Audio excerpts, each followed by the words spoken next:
Hello friends, my self Milind Kumar Gautam और आपका स्वागत है मेरे यूट्यूब चैनल में।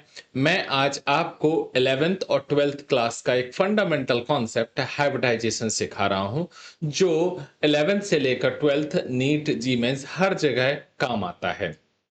टॉपिक है हाइब्रिडाइजेशन। हाइब्रिडाइजेशन वैसे तो एक बहुत ब्रॉड टॉपिक है, लेकिन क्विकली आप हाइब्रिडाइजेशन कैसे फाइंड कर सकते हैं वो इस वीडियो में मैं कवर करूंगा। दोस्तों, मेरे पढ़ाने का तरीका, मेरा मटेरियल आपको पसंद आता है तो सब्सक्राइब करो, जरूर करें, लाइक करें, कमेंट जरूर करें, और अच्छा नहीं लगता तो डिसलाइक कर सकते हैं। यहां पर देखते हैं हाइब्रिडाइजेशन कितने टाइप के होते हैं। हाइब्रिडाइजेशन जो ऑर्बिटल्स इंटरमिक्स होते हैं उसके बेस पर उनका टाइप डिसाइड होता है। जैसे एस और पी इंटरमिक्स हो रहे हैं तो एसपी हाइब्रिडाइजेशन, sp2 sp3।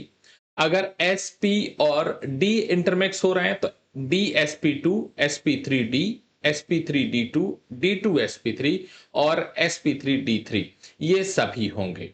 हम एक एक करके इन हाइब्रिडाइजेशन को कैसे फाइंड करते हैं सेंट्रल एटम का, वो बताएंगे। देखिए, इसका जो मेन रूल है, सबसे सिंपल रूल है, वो है हाइब्रिड ऑर्बिटल नंबर रूल। ठीक है, इसको हम स्टेरिक नंबर भी कहते हैं। Hybrid orbital number rule central atom का हाइब्रिडाइजेशन निकालने के लिए सबसे सिंपल मेथड है। हाइब्रिड हाइब्रिड ऑर्बिटल नंबर या फिर HON नंबर, उसको स्टेरिक नंबर भी कहा जाता है, और ये होता है total number of sigma bond plus lone pair around the central atom. अब जैसा कि आप समझ पा रहे हैं कि मुझे अगर किसी की स्ट्रक्चर, यानी कितने सिग्मा बॉन्ड हैं, कितने पाई बॉन्ड हैं और लोन पेयर कितने हैं, ये अच्छे से पता है, वेस्पर थ्योरी अच्छे से आती है, तो इसका मतलब हम स्ट्रक्चर बनाकर हाइब्रिडाइजेशन इजीली निकाल सकते हैं। लेकिन जिन स्टूडेंट्स को स्ट्रक्चर बनाने में या लोन पेयर पता करने में प्रॉब्लम है, वो मेरा दूसरा वीडियो देख सकते हैं जो specially structure formation, structure draw करने के ऊपर है। अब यहां पर देख लेते हैं एक और बात। जैसे किसी मॉलिक्यूल में सेंट्रल एटम पर जिसका हाइब्रिडाइजेशन आपको निकालना है, उसमें सिग्मा बॉन्ड के साथ साथ पाई बॉन्ड भी हैं। तो आप देख रहे हैं यहां पर पाई बॉन्ड को इंक्लूड नहीं किया गया है, तो आप पाई बॉन्ड नहीं लिखेंगे, उसको स्टेरिक नंबर में नहीं जोड़ेंगे।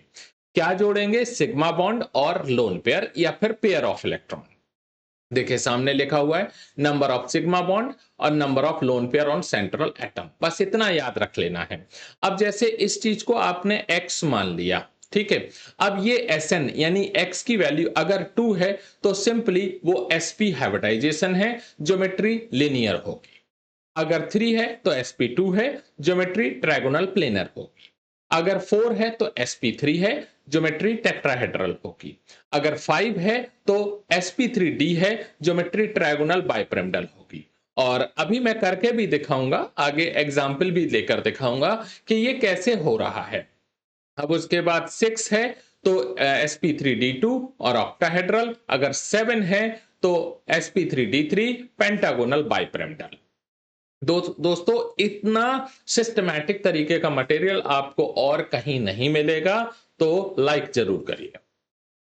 अब देख लीजिए एक एक एग्जांपल। जैसे सबसे पहले यहां पर BeCl2 है, तो देखिए यहां पर सिग्मा बॉन्ड कितने हैं? 2 हैं। अब आपको यह ध्यान रखना होगा कि बी के पास लोन पेयर नहीं होता, ठीक है। और लोन पेयर नहीं है तो स्टेरिक नंबर क्या होगा? सिर्फ सम ऑफ सिग्मा बॉन्ड्स, जो कि है कितने? 2। यहां पर लोन पेयर नहीं है, तो ये आ गया 2। तो क्या हो गया हाइब्रिडाइजेशन? sp, और ज्योमेट्री क्या हो गई? लिनियर। ठीक है। अब उसके बाद है BCl3। यहां पर सिग्मा बॉन्ड कितने हैं? ये 3 है, और लोन पेयर इसमें भी नहीं है, तो Sn नंबर कितनी आया? 3। तो sp2 हाइब्रिडाइजेशन, और ज्योमेट्री क्या हुई? Trigonal planar. अब उसके बाद देखते हैं CH4, सबसे popular example. Sigma sigma sigma, यहां पर कितने हैं? 4 सिग्मा बॉन्ड, लोन पेयर एक भी नहीं, तो क्या हो गया? Sn नंबर 4, sp3, और ज्योमेट्री टेट्राहेड्रल। अब इसके साथ और देख लेते हैं एग्जांपल। अब देख लीजिए, जैसे यहाँ पर लोन पेयर जिसमें है उसमें कैसे करेंगे, ये सिग्मा बॉन्ड, ये सिग्मा बॉन्ड, ये सिग्मा बॉन्ड, ये लोन पेयर। तो HON यानी हाइब्रिड ऑर्बिटल नंबर कितना हुआ 4। तो जब एस हाइब्रिडाइजेशन क्या हो गया sp3। अब नीचे यहाँ ये वाटर का है, तो यहाँ पर कितने हैं, ये 2 लोन पेयर और 2 सिग्मा बॉन्ड। तो HON कितना हुआ इज इक्वल टू 4। तो ये हो गया sp3।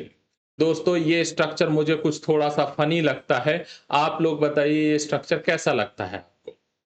अब उसके बाद यहां देख लेते हैं, ये है ClF3। अब इसमें ये sigma bond sigma bond sigma bond, यहाँ 2 लोन पेयर हैं। तो टोटल SON कितना हुआ, ये हुआ 5। तो ये हो गया sp3d।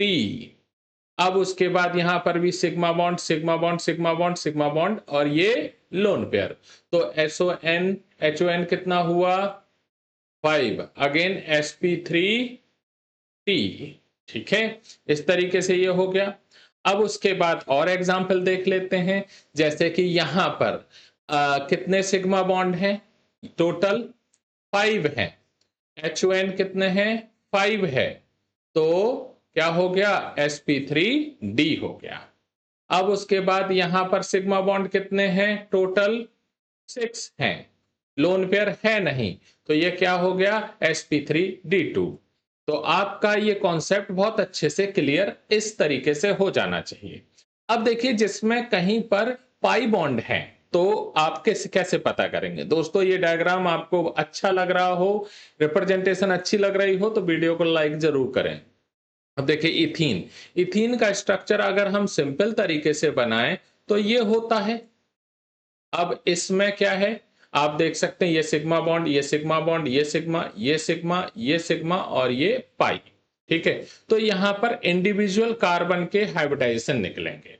तो हम क्या करेंगे, यहां पर लोन पेयर तो है नहीं, तो हम क्या करेंगे, सिर्फ सिग्मा बॉन्ड काउंट करेंगे, पाई बॉन्ड काउंट नहीं होता। तो अगर हम इसमें कलर चेंज कर लें तो देख लेते हैं, यहां पर ये जो ग्रीन कलर का कार्बन है इस पर कितने सिग्मा बॉन्ड हैं, 1, ये 2 और ये 3। तो टोटल क्या हुआ sp2। तो यहां पर देखिए ये जो कार्बन है इस पर एक sp2, ये हाइब्रिड ऑर्बिटल एक, ये तो हाइब्रिडाइजेशन क्या हुआ इसका sp2। वैसे ही यहां पर भी क्या है, एक सिग्मा बॉन्ड ये है, एक सिग्मा बॉन्ड ये है, एक सिग्मा बॉन्ड ये है, तो हाइब्रिडाइजेशन क्या हुआ sp2। और इस तरीके से पाई बॉन्ड को रिप्रेजेंट करते हैं और ये है आपका hybrid orbital diagram of ethene. अब इसी तरीके से हम एल्काइन यानी इथाइन का देख लेते हैं। तो देख लीजिए इथाइन का स्ट्रक्चर सिंपली मैं यहां पर फॉर्म कर देता हूं, ये लीजिए ये बना दिया। अब इसमें देखिए ये सिग्मा बॉन्ड, ये सिग्मा बॉन्ड, यहां जहां 3 बॉन्ड होते हैं वहां पर 1 सिग्मा 2 पाई होते हैं। तो इसका मतलब यहां पर टोटल सिग्मा कितने हुए 2, तो sp। टोटल सिग्मा कितने हुए 2, तो sp।